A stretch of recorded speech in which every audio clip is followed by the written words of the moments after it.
नमस्कार, स्वागत है आपका बिग फाइट लाइव में। आपके साथ मैं हूं श्वेता मिश्रा अवस्थी। जब लाइफलाइन की हालत ही खस्ता हो तो फिर भगवान ही मालिक है।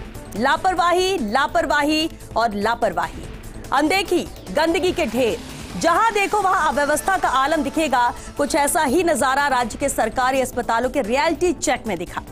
फर्स्ट इंडिया की पड़ताल में जिम्मेदारों के दावों की पोल खुल गई। बड़े बड़े दावों की पोल खुलते देख जिम्मेदार इधर उधर बगले झांकते नजर आए।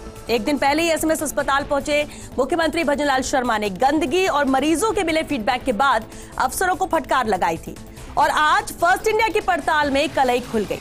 सवाल यही है कि आखिर ऐसी गैर जिम्मेदाराना रवैया कैसे अपनाया जा सकता है। मरीज अस्पताल इलाज कराने जाता है, लेकिन जब अस्पताल खुद ही बीमार हो तो दर्द कौन बांटेगा। सवाल यह भी है कि क्या जिम्मेदारों के खिलाफ कोई कार्रवाई होगी और कब तक अस्पतालों के हालात सुधरेंगे और कैसे होगा इलाज। आज बात खस्ताहाल अस्पताल पर ही।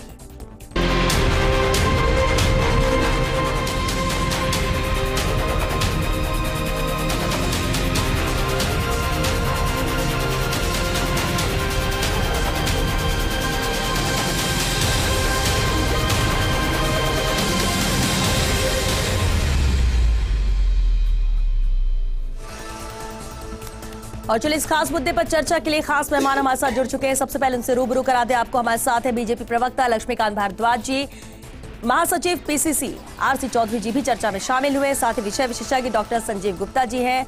विकास शर्मा भी मौजूद है चर्चा में, वरिष्ठ संवाददाता है। बहुत स्वागत है आप सभी का बिग फाइट लाइव में। आरसी जी और लक्ष्मीकांत जी दोनों हमारे साथ हैं, क्योंकि सरकार की भी जिम्मेदारी होती है, विपक्ष भी इसमें कुछ ना कुछ जरूर कहेगा। लेकिन शुरुआत डॉक्टर संजीव गुप्ता जी आपसे ही करना चाहेंगे, विषय विशेषज्ञ हैं आप। अस्पताल के ऐसे हालात को गंभीरता से क्यों नहीं लिया जाता, इसका जिम्मेदार कौन है? और अगर प्रदेश का मुखिया भी जाकर फटकार लगाता है, इसके बाद भी अगर व्यवस्था सुचारू नहीं होती है, तो फिर क्या एक्शन होना चाहिए?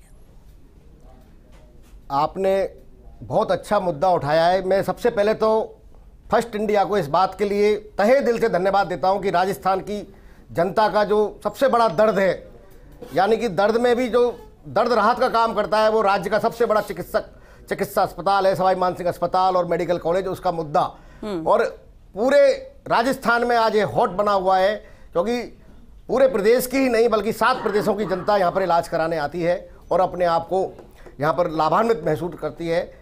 अब जब जनता ने ही राज बदल दिया पूरा, और माननीय मुख्यमंत्री जो भजनलाल जी हमारे इस प्रदेश के नवनियुक्त मुख्यमंत्री हैं, उनका नाम भजनलाल भय से शुरू होता है, और उन्होंने अपनी शपथ में सबसे पहले कहा था कि मैं राजस्थान को भ्रष्टाचार मुक्त कर दूंगा और भय मुक्त कर दूंगा।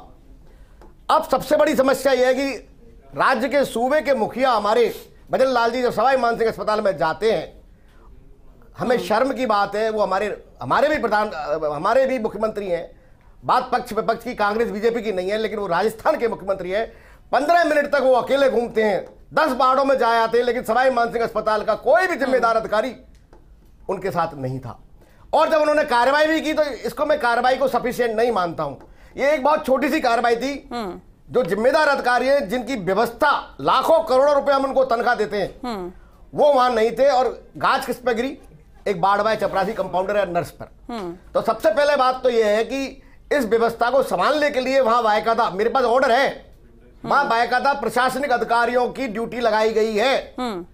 और सोमवार को ये रहेगा, मंगल को ये रहेगा, लेकिन कोई भी अधिकारी ड्यूटी पर नहीं आता। इसका कारण खुद मुख्यमंत्री जी को जानना पड़ेगा, क्योंकि लंबे अरसे तक सवाई मानसिंह अस्पताल में ये जो वीआईपीकरण चल रहा है ना, चाहे कांग्रेस का राज हो चाहे बीजेपी का राज हो, वहां पर लंबे समय तक दोनों ग्रुपों में, ग्रुप फर्स्ट में और ग्रुप सेकंड में, आप देखेंगे कि वो चिकित्सक जमे हुए हैं, या तो कोई आईएएस आईपीएस मिनिस्टर या किसी ना किसी जातिगत समीकरण से वहां बैठे हुए हैं, और वो हिल ही नहीं सकते, उनको कोई हिला ही नहीं सकता।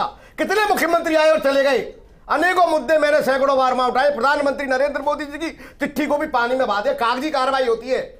आईसीयू में सेफ्टी में 2002 से चल रहा है मेरा, लेकिन आज तक वही स्थिति है वहां पर। बात केवल ये नहीं है कि जब तक भजनलाल जी अपना भय नहीं दिखाएंगे, भ्रष्टाचार के खिलाफ काम नहीं करेंगे, लेकिन डॉक्टर संजीव गुप्ता काम नहीं करेंगे, तब तक ये डॉक्टर हो चाहे प्रशासन हो, कोई योग नहीं सुधर सकता है। लेकिन जनता के लिए बने वो मुख्यमंत्री, जनता ने उनको वोट दिया है, ठीक है, नैतिक जिम्मेदारी है। संजीव जी, इसमें आपसे सवाल होगा, लेकिन आप जो मुख्यमंत्री के लिए बात भी कह रहे हैं, मुख्यमंत्री को बने अभी दिन ही कितने हुए, लेकिन ऐसा तो नहीं है कि अचानक से ऐसी स्थिति हुई। अच्छा, एक बड़े चिकित्सक ने प्रचार हवाला देते हुए बयान भी दिया कि सुबह 9 से 10 बजे हमें मेडिकल स्टूडेंट्स की क्लास लेने के निर्देश है और इसीलिए उस वक्त उनकी मौजूदगी नहीं रहती, जबकि वो ऐसा वक्त रहता है जब भीड़ सुबह ज्यादा होती है, पेशेंट ज्यादा होते हैं। मैं आपको बता देता हूं, मैं खुद डॉक्टर हूं, ईमानदारी की बात है कि इनके घर, इनका एक काम करिए, कुछ मत करिए, इनकी आप सीडीआर निकलवाइए, लोकेशन निकलवाइए।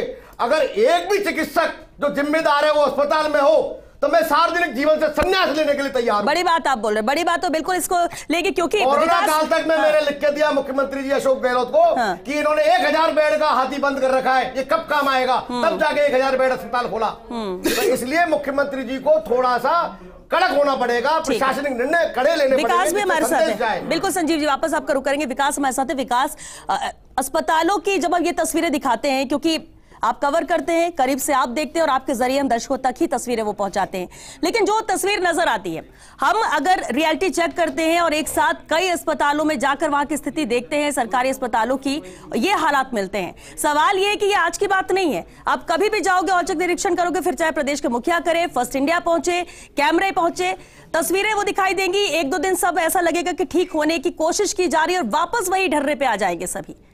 कैसे इसे ठीक किया जाए और ट्रैक पे लाया जाए? सवाल तो ये है, जनता तो परेशान हो ही रही है, लेकिन उम्मीद तो यही अस्पताल होते हैं। श्वेता जी, सबसे महत्वपूर्ण बात यह है कि जो अस्पताल जहां पर सभी चिकित्सक काम करते हैं, नर्सेज काम करते हैं, पैरामेडिकल स्टाफ काम करता है, उनके सबसे महत्वपूर्ण कड़ी यह है कि कितने लोग उस अस्पताल को अपना मानते हैं, क्योंकि जब तक उस अस्पताल को अपना नहीं मानेंगे तब तक ये चीजें सुधरने वाली नहीं है। कारण उसका क्या है कि एक सरकारी सोच जो है वो डेवलप हो चुकी है, वो डेवलप सोच इतनी गहराई तक सोच हो चुकी है कि लोग अब बदलना नहीं चाहते। आज एक महत्वपूर्ण बात थी, अगर सुबह आपने जो लाइव देखा उसमें एक मरीज थे, एक उदाहरण दे रहा हूं मैं आपको। एक मरीज था, आज से 10 दिन पहले कोटा मेडिकल कॉलेज से अटैच अस्पताल के अंदर वो पहुंचता है और वहां पे उसको, उनकी जो धर्मपत्नी है, उनको ईआरसीपी की जांच, एक महत्वपूर्ण जांच है, गैस्ट्रो से रिलेटेड जांच है। ये इसमें अगर मरीज जरा सा देरी करता है तो खून की उल्टियां हो जाती है और उल्टियों के साथ में स्थिति ये बन जाती है, कभी भी कोलैप्स करने की स्थिति में पहुंच जाता है। इतनी गंभीर तरह की बीमारी होती है और उसकी जांच के बाद उसका ट्रीटमेंट शुरू होता है। एक उम्मीद जताई, उन्होंने कहा कि यहाँ पर मशीन खराब है, आप एसएमएस चले जाओ, बाकायदा एक पर्ची लिख के देते हैं, रेफरेंस लिख के देते हैं, कहते हैं एसएमएस के सुपर स्पेशलिटी ब्लॉक में जाइए। आज सुबह वो मरीज कोटा से ये उम्मीद लेके आया कि क्या मुझे एसएमएस के अंदर कोई इलाज मिलेगा। यहाँ पहुंचे, दिखाया, यहाँ से वापस एक पर्ची लिख के दे दी, ये मेरा नाम है, ये मेरा मोबाइल नंबर है और आप इस पर लगातार संपर्क करते रहिए, जब मशीन सही हो जाएगी तब मैं आपको बता दिया जाएगा। तो ये मशीन खराब कब से? वो बताया उन्होंने 10 दिन से खराब है। हाँ। मेरा इसमें कहना यह है कि अगर ये मैन पावर मैनेजमेंट और साथ में इक्विपमेंट मैनेजमेंट की बात करते हैं, इनकी रेस्पॉन्सिबिलिटी अगर फिक्स की जाए कहीं भी, आज अगर 10 दिन के अंदर अस्पताल प्रशासन के पास अगर ये आंकड़ा हो कि ईआरसीपी की मशीन खराब होने के बाद कितने मरीज वहां आए, उनमें से कितने मरीजों को वहां डिनाई किया गया कि आज जांच नहीं हो सकती, उसका अगर डेटा हो तो वहां पे जिम्मेदारी रिकॉर्ड होगा नहीं, ये तो तय, ये जिम्मेदारी बनती है, लेकिन वो रिकॉर्ड मेंटेन किया ही नहीं जाता, क्योंकि रिकॉर्ड मेंटेन होगा तो जिम्मेदारी तय होगी। एक महत्वपूर्ण बात ये। दूसरी बात ये है, आप मरीज अगर अस्पताल में पहुंचता है तो वो फुटबॉल बन जाता है। फुटबॉल क्यों बनता है? जब एक नया मैकेनिज्म है, 24 घंटे के लिए अस्पताल रन करता है, देश प्रदेश का सबसे बड़ा अस्पताल और एशिया के अंदर सबसे ज्यादा ओपीडी वाला अस्पताल है एसएमएस, और यहां से उम्मीद है कि राजस्थान समेत 7 राज्यों के मरीज इस अस्पताल के अंदर पहुंचते हैं। फुटफॉल सबसे ज्यादा यहां का है। उस स्थिति में इस अस्पताल की स्थिति यह है, मैं कहता हुआ मुझे कह सकता है, मुझे खुद को शर्म आ रही है बात कहते हुए, कि रात होने के बाद में पूरा अस्पताल राम भरोसे होता है। अस्पताल के जो जिम्मेदार अधिकारी है वो सब फोन पर मैनेजमेंट करते हैं।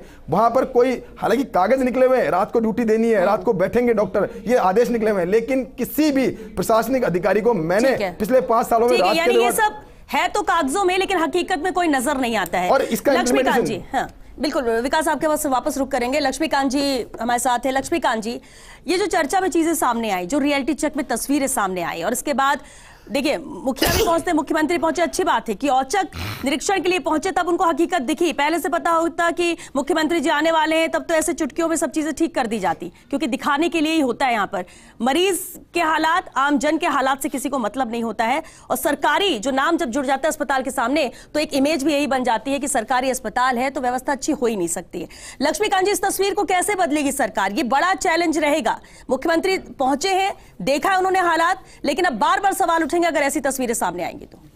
देखिए श्वेता, ये बात तो तय है कि राजस्थान में जो आज मुख्यमंत्री हैं वो संवेदनशील मुख्यमंत्री हैं और राजस्थान के चप्पे चप्पे को जानते हैं, राजस्थान के गरीब की पीड़ा जानते हैं। इसलिए उन्होंने, जैसा आपने खुद ने भी कहा, कि जिस तरह उन्होंने बिना लवाजमे के सीधे जाकर वहां के हालात देखे, केवल ये जानने के लिए कि वहां की व्यवस्था कैसी है।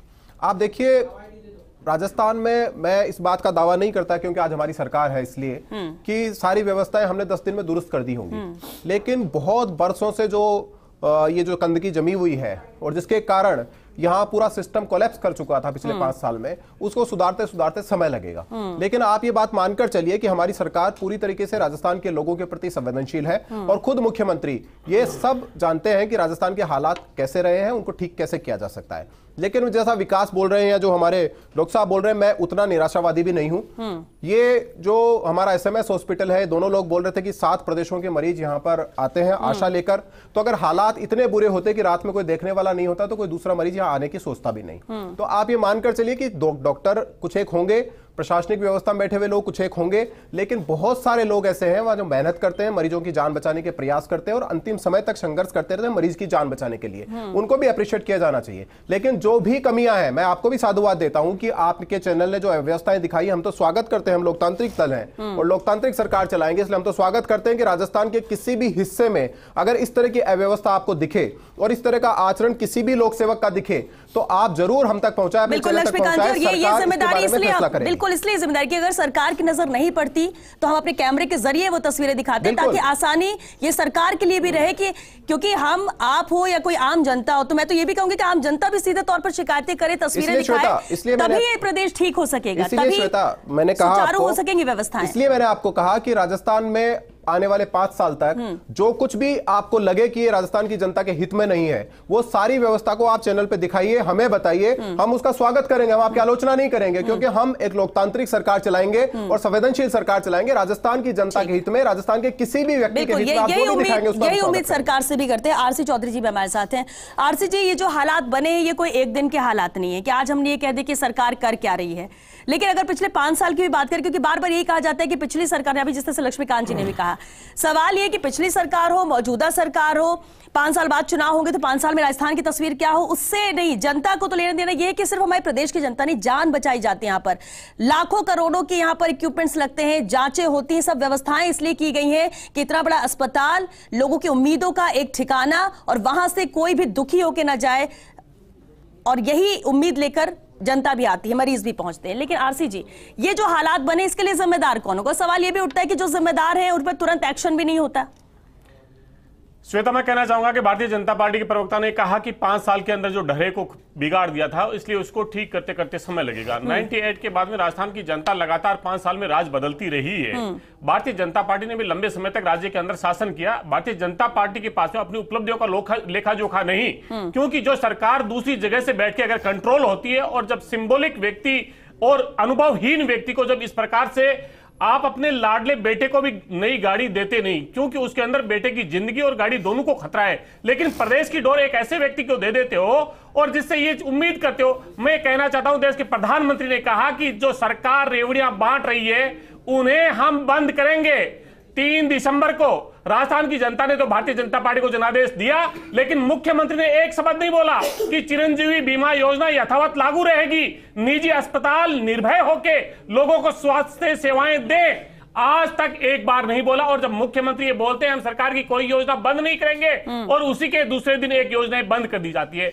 आखिर भारतीय जनता पार्टी जनता की अदालत में छलावा करके, जनता की अदालत में झूठे जुमले करके सत्ता में तो आ गई, लेकिन लोकतांत्रिक व्यवस्था से नहीं, किसी की दया की व्यवस्था से अगर कोई व्यक्ति इस प्रकार से आ जाता है तो ये चुनौतियों का सामना करना पड़ता है। लेकिन सुनिए, मैं कहना चाहूँ, सुन लीजिए, मैं कहना चाहूंगा, जब वैश्विक महामारी का दौर था, डॉक्टर साहब कह रहे हैं, विकास जी कह रहे हैं और भारतीय जनता पार्टी के नेता स्वीकार कर रहे हैं कि 5 राज्यों के यहाँ पे पेशेंट्स आते हैं, चारों तरफ डबल इंजन की सरकारें हैं, चाहे मध्य प्रदेश में हो, उत्तर प्रदेश में हो, गुजरात में हो, हरियाणा में हो, सब जगह इनकी सरकारें हैं। उन सब का वजन राजस्थान का हॉस्पिटल वहन करेगा। लेकिन मैं कहना चाहूंगा भारतीय जनता पार्टी के नवनिर्वाचित मुख्यमंत्री जी से कि राजस्थान की जनता में और डॉक्टरों में भय पैदा मत कीजिए, भरोसा पैदा कीजिए। और जब भरोसा पैदा करेंगे, उनके साथ में बैठ के संवाद करेंगे, और जब संवाद करने के बाद में अगर कोई लापरवाही करता है और उसे सजा देंगे तो नजीर पेश होगी। लेकिन आप किसी व्यक्ति और सोच के आधार पे डॉक्टरों का अगर भविष्य तय करेंगे, अगर लोगों के साथ में भेदभाव से निर्णय करेंगे, और अगर आप में साहस होता तो जिम्मेदार उन प्रशासकों पे कार्रवाई करनी चाहिए थी। 3 जो मजलूम से जो लोग होते हैं, नर्सिंग के जो छोटे से कर्मचारी होते हैं, उन पे देके, और आप क्या देना चाहते हैं? आप कहना चाहते हैं कि वहां पे अधिकारी नहीं रहे या तमाम चीजें नहीं रही। डॉक्टर 24 घंटे अपने पेशेंट्स की सुविधा के लिए 24 लोग अवेलेबल होता है। मुख्यमंत्री को भी अगर बता देते कि हमारे प्रोटोकॉल में 3 लोग रहने चाहिए, या तो बुला लेते, साथ लेके जाते, लेकिन वो नहीं कहेंगे। मैं कहना चाहूंगा कि पुणे ये भारतीय जनता पार्टी के प्रवक्ता कह के जाए कि चिरंजीवी बीमा योजना चलेगी, और ये भरोसा दिया के जाए। हो नहीं गया, हो नहीं गया। 3 तारीख के बाद में 21 दिन हो गए। 21 दिन में क्या हो गया? अरे सुन लीजिए, कारण क्या था? तुम्हारे ऊपर तुमने नजीर पे तुमसे चला नहीं सकते, तुम चला नहीं सकते। सुन लीजिए, अगर आपने जवाबदेही होनी चाहिए थी, जिम्मेदारी होनी चाहिए थी, बोलने दो ना, जिम्मेदारी होनी चाहिए थी।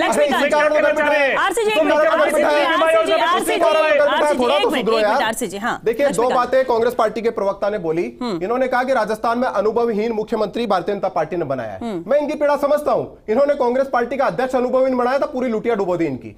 आप लेकिन ये मानकर चलिए कि राजस्थान में अनुभवहीन मुख्यमंत्री नहीं है। राजस्थान में 3 दशक से गांव-गांव घूमकर जिसने अपनी पार्टी को खड़ा किया है, और राजस्थान की जनता के लिए जो पिछले पेपर लीक आपकी सरकार ने किए थे, उन अभ्यर्थियों के हक की लड़ाई सड़क पर लड़ने वाला आज मुख्यमंत्री बना हुआ है। उसके पेट में दर्द मत करिए। अरे कांग्रेस के कार्यकर्ता थे, कांग्रेस के कार्यकर्ता थे, कांग्रेस के कार्यकर्ता थे, कांग्रेस के कार्यकर्ता वाले जेल में जाएंगे, सारे जाएंगे।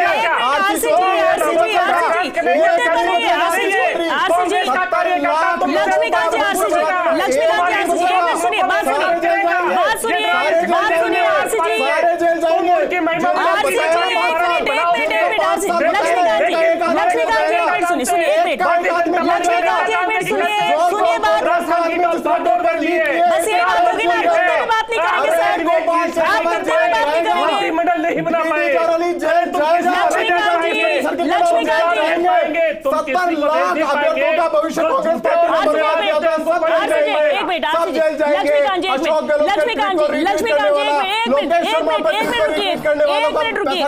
आरसी जी रुक गया ना, 1 मिनट रुकिए। देखिए, हम मुद्दे पे बात करें, अगर आप लोग दूसरे मुद्दे लेकर आएंगे तो हम कैसे? ये क्या महत्वपूर्ण नहीं है? ये महत्वपूर्ण नहीं है क्या? है कि नहीं है? बताइए, ये इंपॉर्टेंस आपके लिए रखता है या नहीं रखता है? बिल्कुल, बहुत सारे मुद्दे समझ सकते हैं और आप लोगों की भावना भी समझ रही हूं मैं, लेकिन अगर मुद्दे पे बात करें तो कुछ मिनट और बचे डिबेट के लिए, इसी पर रहने दीजिए। डॉक्टर संजय, देखिए, सबसे बड़ी बात है, मैं कई बार इस चैनल पर आया हूं और एक ही बात कही है कि हम इलाज में या मरीज में कांग्रेस बीजेपी ना करें, हम करें कि राज्य की जनता को किस तरह इलाज मिले।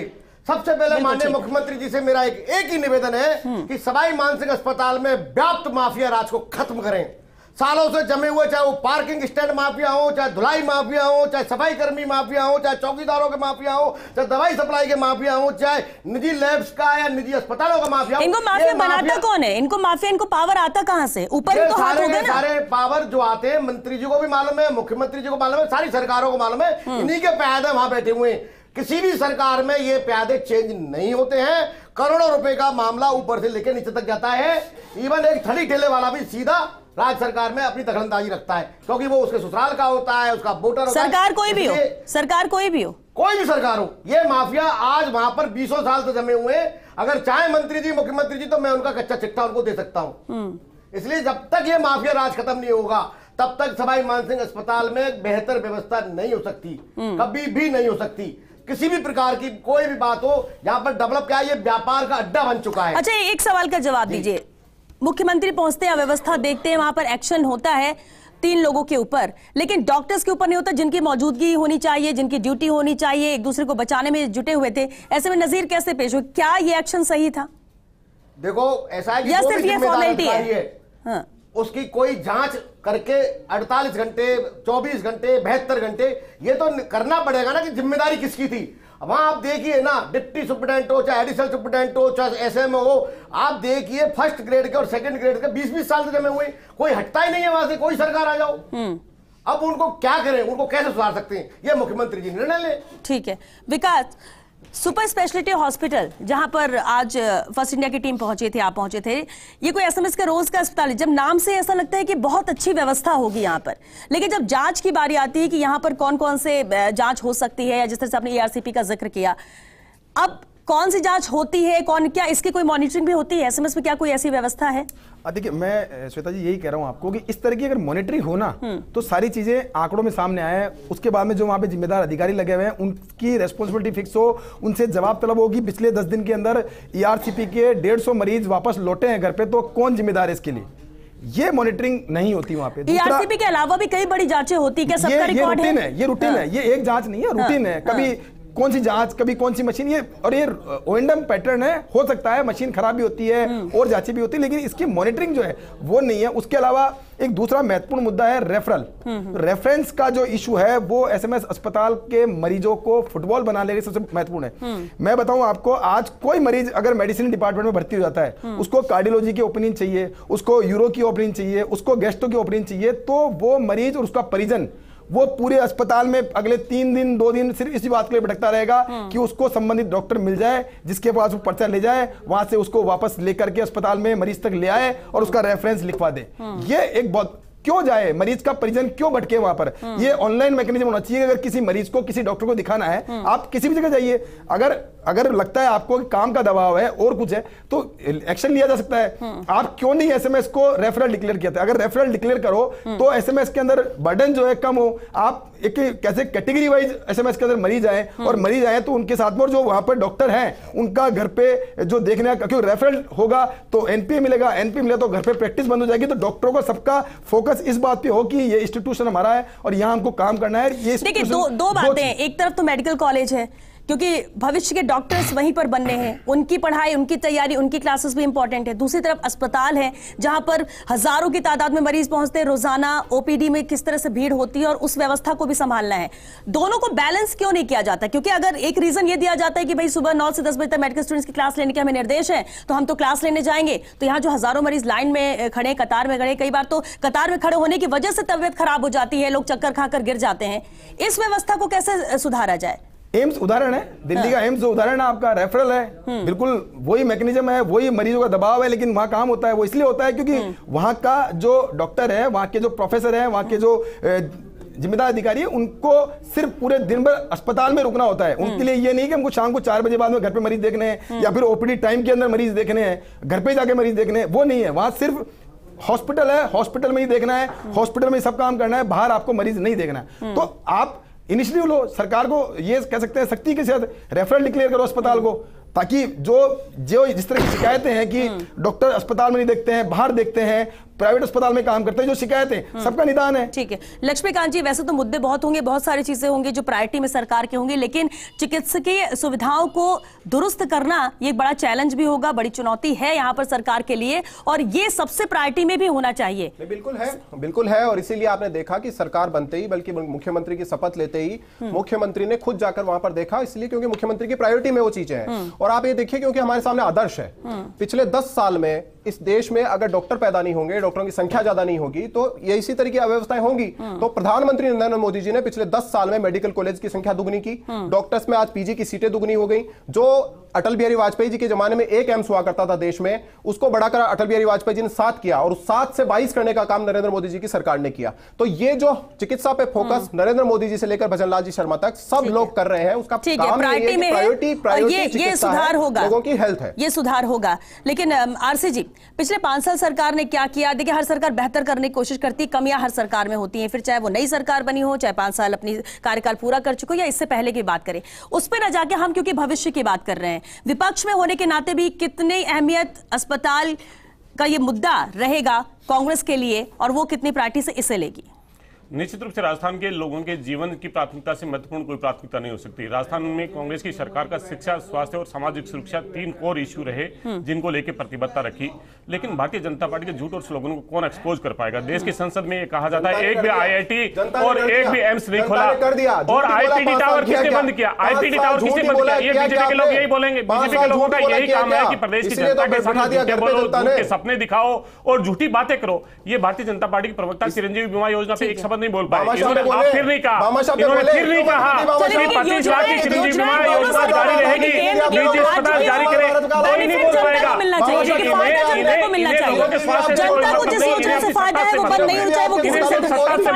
डॉक्टर संजीव जी, एक फाइनल कमेंट चाहेंगे इस पर आपसे कि ये जो अस्पताल के हालात हो रहे हैं और आप जैसा कह रहे हैं कि माफिया राज है, बहुत कुछ है जो बदलने की जरूरत है, ये कदम उठाने की हिम्मत भी चाहिए, कोशिश भी होनी चाहिए। अगर हर कोई अपने से भी चाहेगा तो जो इन व्यवस्था को बिगाड़ रहे हैं और बिगाड़ने के बावजूद भी उन पर एक्शन नहीं होता, शायद इसलिए कोई डर नहीं है। देखिए, भय बिन प्रीत ना हो मेरे भाई, तुलसीदास जी कहेंगे रघुकुल रीत सदा चली आई। तो प्रीत भी जब होगी, जब भय होगा, तो मुख्यमंत्री जी का या राजस्थान के शासन का एक भय होना चाहिए। राज्य की जनता को किसी भी अस्पताल में, चाहे SMS की बात नहीं कर रहे हैं हम, किसी भी अस्पताल में, चाहे वो निजी अस्पताल हो, चाहे SMS हो, चाहे कोटा मेडिकल कॉलेज हो, चाहे उदयपुर हो, मरीज का एक राइट है कि वो कम से कम अपना इलाज कराए, चाहे वो किसी भी योजना में कराए, अपने पैसे से कराए, चिरंजीवी में कराए, RGHS में कराए, लेकिन मरीज का इलाज होना चाहिए, मरीज को इलाज मिलना चाहिए।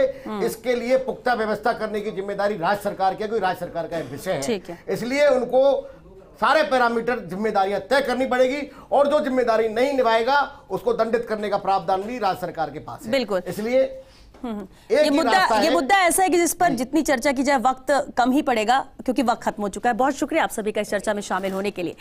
देखिए, अगर प्रशासन लापरवाह होगा, मरीज परेशान होगा, तो देखिए सरकार से सवाल भी होंगे, सरकार को एक्टिव भी होना पड़ेगा। और ये बात समझिएगा कि फर्स्ट इंडिया का कैमरा आज पहुंच गया तो हमने इतिश्री कर ली, आज का हमारा मुद्दा हो गया, हमने डिबेट कर ली और कल से नए चैप्टर पर आ जाएंगे। नजर लगातार हमारी इस पर बनी भी रहेगी। और सिर्फ SMS अस्पताल ही नहीं है या स्पेशलिटी अस्पताल की हम बात नहीं कर रहे हैं, मेडिकल कॉलेज की ही बात नहीं कर रहे हैं, पूरे राजस्थान के सभी संभागों की हम बात कर रहे हैं। जितने बड़े हॉस्पिटल हैं, खासतौर से सरकारी अस्पतालों की बात कर रहे हैं। व्यवस्था ठीक नहीं होगी तो कैमरा वहां पहुंचेगा और जवाब जिम्मेदारों को देना होगा, एक्शन सरकारों को इन पर लेना होगा, क्योंकि हालात सुधरेंगे तभी प्रदेश की जनता को इसमें राहत मिलेगी और मरीज परेशान होने से बचेगा। कम से कम इलाज के लिए जो उम्मीद लेकर आता है वो उम्मीदों यहां पर पूरी होती नजर आएगी मरीज के लिए। यही हमारी भी कोशिश है। चलिए 6 बिग फाइट लाइन में आज के लिए बस इतना ही। नमस्कार।